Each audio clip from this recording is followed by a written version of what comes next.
The sterile white of the hospital room was interrupted only by the soft, rhythmic beeping of the heart monitor. Cass lay in the bed, her arm bandaged, a fresh bruise blooming across her cheekbone.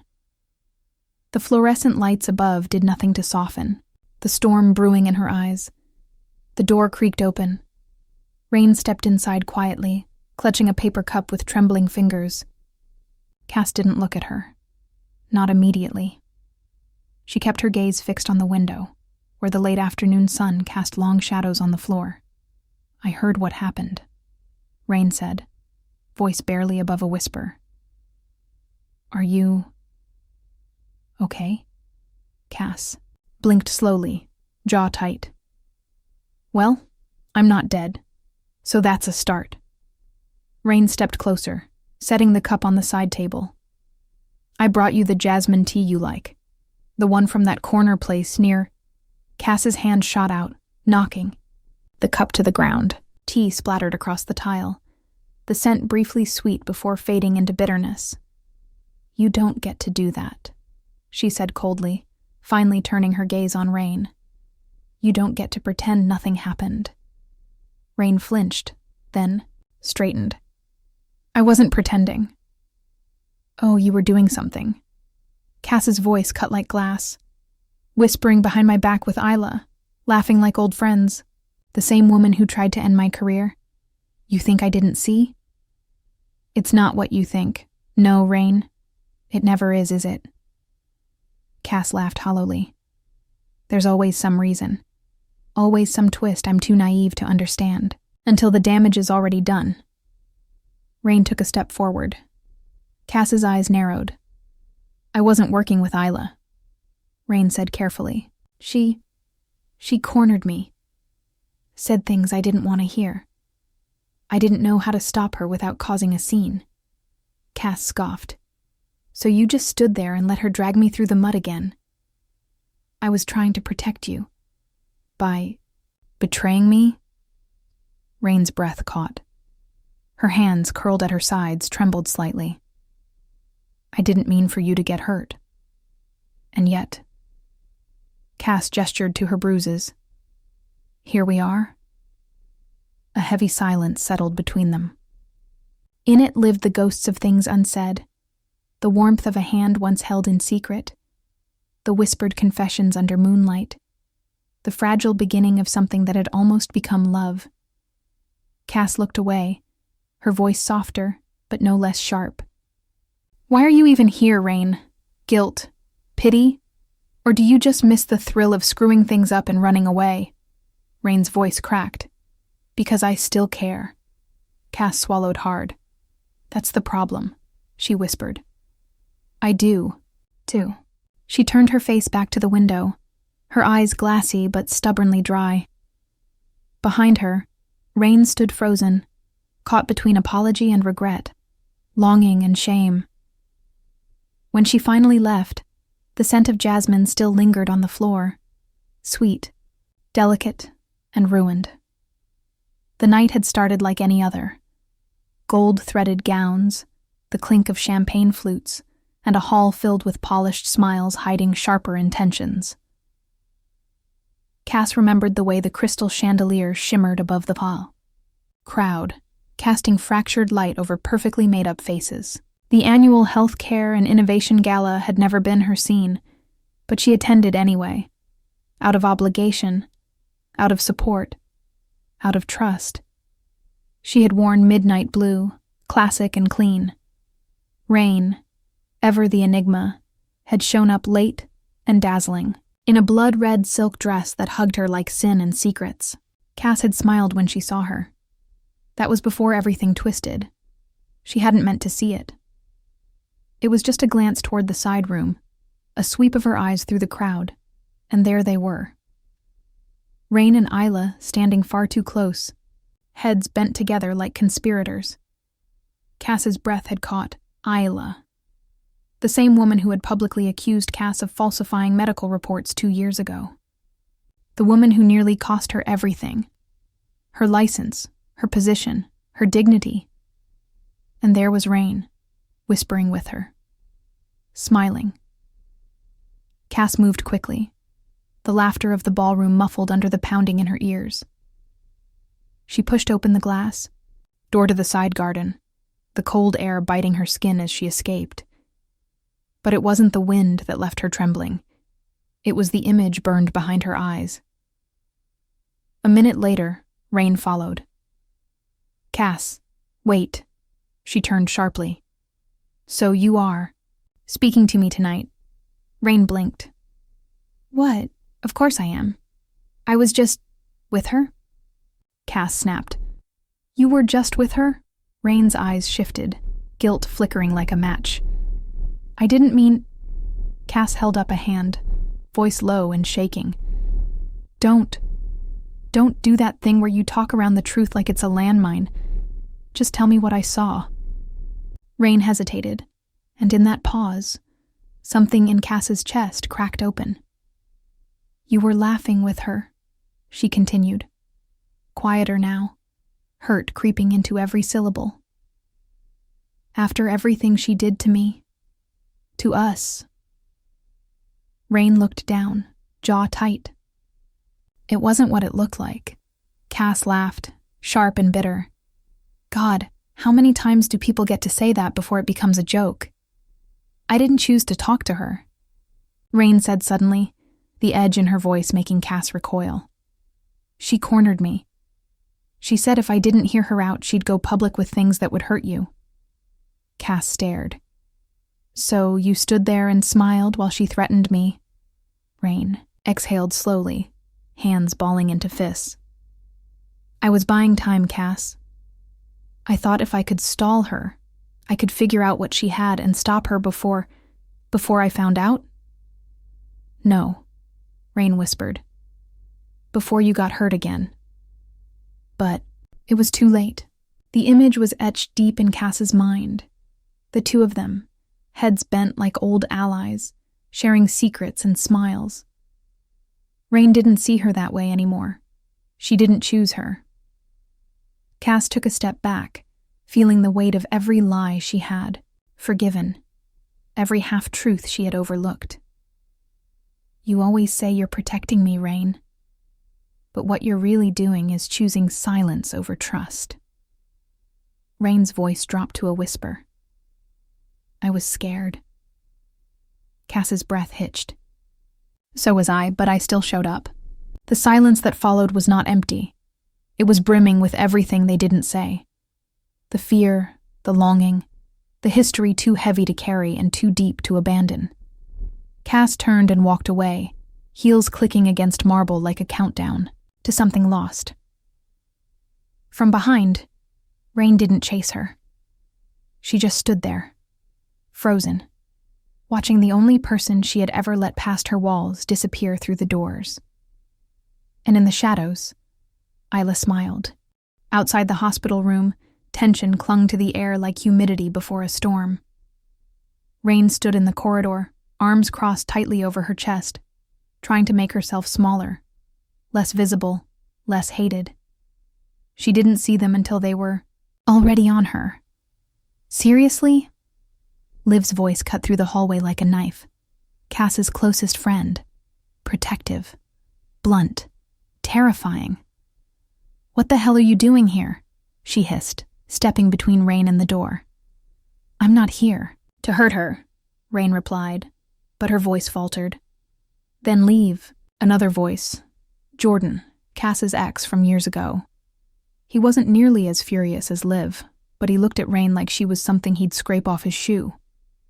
"You already did enough damage." Rain bit the inside of her cheek, swallowing, down everything she wanted to scream. That she never meant to hurt Cass. That she had stood in front of Isla like a shield, not an accomplice. That she had kept her mouth shut to protect Cass from the ugliness Isla threatened to unleash. But none of that would matter. Not now. Not after the damage had settled in. "She doesn't want to see you," Liv snapped. "You know that, right?" Rain just nodded. Because part of her did know. And still, part of her hoped. They left eventually, after more venom and a few pointed glares. Rain leaned against the wall, exhaling through her nose as if that could steady her. It didn't. Later that night, the hallway was quiet. Visiting hours were over. The nurses had rotated shifts. The world had dimmed just enough to let secrets breathe. Rain slipped back into the room, the door sighing closed behind her. Cass lay asleep, her face turned toward the window, framed by moonlight. Peaceful, vulnerable, and yet still so distant. Rain stepped closer, carefully pulling a folded letter from the pocket of her coat. She placed it on the table next to the bed, right beside the untouched jasmine tea she had brought earlier. Her fingers lingered on the paper. She didn't mean to speak aloud, but the words came anyway, barely a whisper. I didn't know how to fix it without breaking more of you. Her voice cracked, and she pressed her lips together. She said, she had dirt on you, photos, medical records twisted into lies. I thought if I let her think she had control, I could find out what she had and make it disappear. But I was wrong. I waited too long. Rain took a breath, the words catching in her throat. I wasn't laughing with her. I was scared out of my mind. Because for once, I actually cared about someone enough to risk something. And it terrified me. You terrified me, Cass. Not because of who you are, but because of what you make me feel. A rustle behind her. The sound of shifting sheets. Rain turned, heart stuttering. Cass was awake, her eyes half-lidded but sharp, met hers through the shadows. She didn't say anything for a long moment, just watched. Rain opened her mouth, then closed it. Silence stretched between them. Thick, suffocating, and painful. I wasn't supposed to wake you, Rain said finally, voice barely audible. Cass looked down at the letter on the table, then back up. You always say the right things when I'm not listening, she murmured. Rain's shoulders fell. I didn't know how to talk to you without ruining it more. Cass didn't answer. Rain took a step back, ready to leave. She reached for the door, and then, why do you always wait until it's too late? Her voice wasn't angry. It wasn't even cold. It was just tired. Bone deep, tired. The kind that settled into someone who'd hoped too many times for someone to do better. Rain's hand froze on the doorknob. She didn't turn around. Didn't answer. Because what could she say? Because I'm broken? Because I thought you'd give up on me if you saw how much I needed you? Because I'm afraid of being loved in ways I don't deserve? She gripped the handle tighter, then let go. Cass sat motionless on the hospital bed, her phone clutched in a white-knuckled grip. The screen glared with notifications, texts, missed calls, links she didn't dare open. The video was everywhere. Someone had sent her the link first thing that morning with the message, "Is this really you?" She clicked it, not knowing, and then she did. It wasn't just any video. It was a private moment. A soft, stolen night months ago when she and Rain had finally let their guard down. Candlelight. Music humming in the background. Cass laughing, barefoot in the kitchen, while Rain danced with her like the world had stopped spinning. It was tender, intimate, sacred. And now it was public, cut, spliced, twisted. The captions read, "Manipulation or romance. Inside the rise." Of Rain Winters, from PR disaster to seduction scandal. Narrated images painted Rain as a cold-blooded player, seducing Cass to manipulate hospital board decisions. Isla's voice could be heard in one clip. "I told you she was dangerous. No one listened." Cass couldn't feel her hands anymore. Rain slammed the bathroom door behind her, the mirror fogging up as she tried to breathe through the panic. Her face was pale, eyes red-rimmed. She had seen it too, her image, her hands on Cass's hips. Cass smiling, now weaponized against them. It wasn't just a scandal. It was a betrayal so deep, it left her hollow. "This is my fault," she whispered to the mirror. "I let her in. Her chest heaved with shallow breaths. I didn't protect her. She dropped to the floor, silent, shaking. Everything she'd fought to explain was now undone with one cruel edit. And worse, Cass had been dragged into the fallout, again. She hadn't even told Cass about the hidden cameras Isla had bragged about. She thought she'd destroyed them in time. She was wrong. The door opened gently. A quiet voice followed.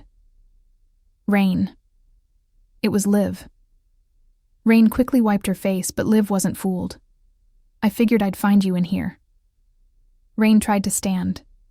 Failed. I didn't know she had the footage. I know, Liv said softly, then firmer. But she used it because you gave her the time and space to do it. Rain looked up, defeated. I thought I was protecting Cass. Liv folded her arms. You keep saying that, but all I see is you two hurting each other over and over and calling it love. Rain's breath caught. Liv stepped forward. Her voice wasn't cruel. It was tired, honest, grounded. You two are your own worst enemies, always pushing and pulling, running when it matters most. Either fight for each other or walk away for good.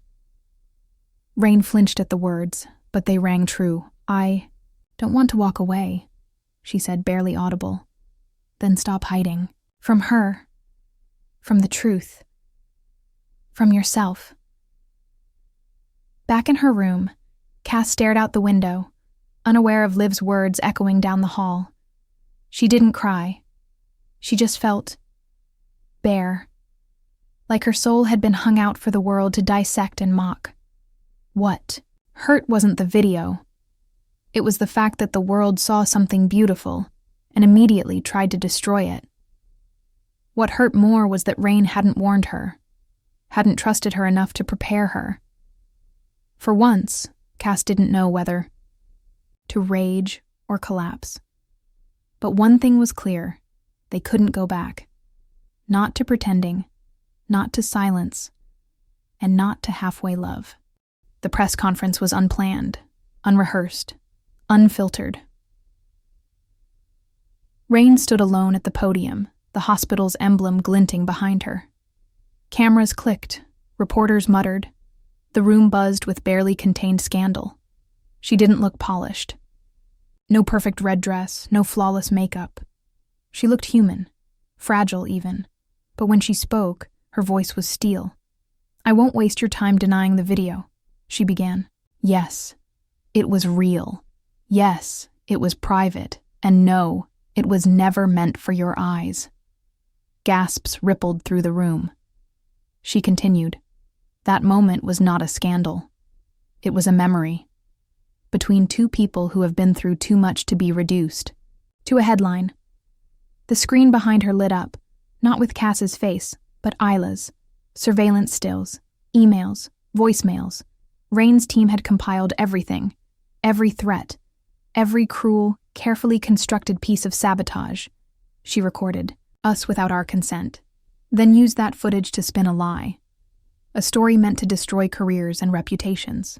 But most of all, to humiliate someone who has already been hurt too many times by the system. And by people like Isla Ryden. The reporters were silent now, hanging on every word. Rain glanced down at her trembling hands, then back up. I made mistakes. I didn't come clean when I should have. I thought I was protecting someone I love by keeping secrets. But all I did was hurt her more. She looked straight into the camera now, straight at the millions watching. At her. Yes, I loved her. Still do. Maybe that's my worst crime. But I won't let anyone destroy her peace because of me. Cass stood in the hospital's media room, arms wrapped tightly around her torso, watching the live feed.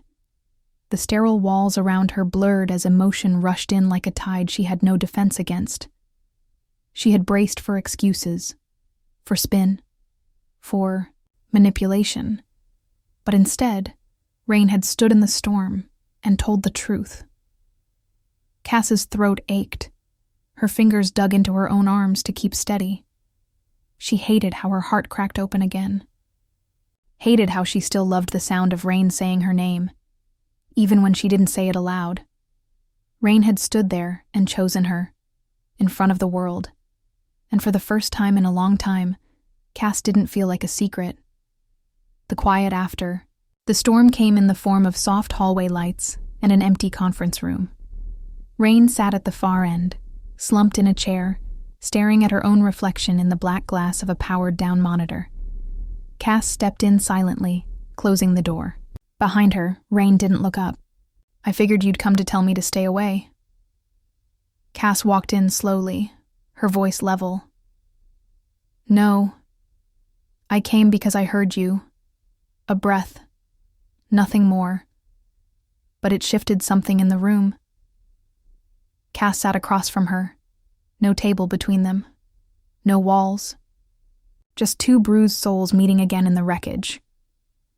"I didn't believe you at first," Cass said. "About Isla. About any of it. I thought you were going back to who you used to be." Rain finally looked up. Her eyes were raw. "I wanted to tell you. So many times. But I was afraid if I showed you everything, you'd never look at me the same." "I don't," Cass whispered. "But maybe that's not a bad thing." They sat in silence. Not as enemies. Not quite as lovers. Just as women who had walked through fire and somehow still found each other on the other side. "You didn't have to stand up for me like that," Cass said. Rain's voice cracked. "But I did. I couldn't let her take you down just to get to me." Cass reached out slowly, her fingers brushing against Rain's. Rain flinched, just slightly, but then relaxed into it. Their hands rested there, not holding, just touching. A question, not a promise. Tears welled in Cass's eyes. This, us. It was never perfect. "No," Rain murmured. "But it was real." They didn't kiss. They didn't say "I love you." The air between them didn't need words. It just needed a little more time, a little more honesty. A maybe. The late afternoon sun bled gold across the hospital parking lot as Cass stepped out slowly, her discharge papers crumpled in one hand. A fresh bandage peeked from beneath her sleeve, but she didn't flinch when she walked, not physically anyway. Rain was waiting near the curb.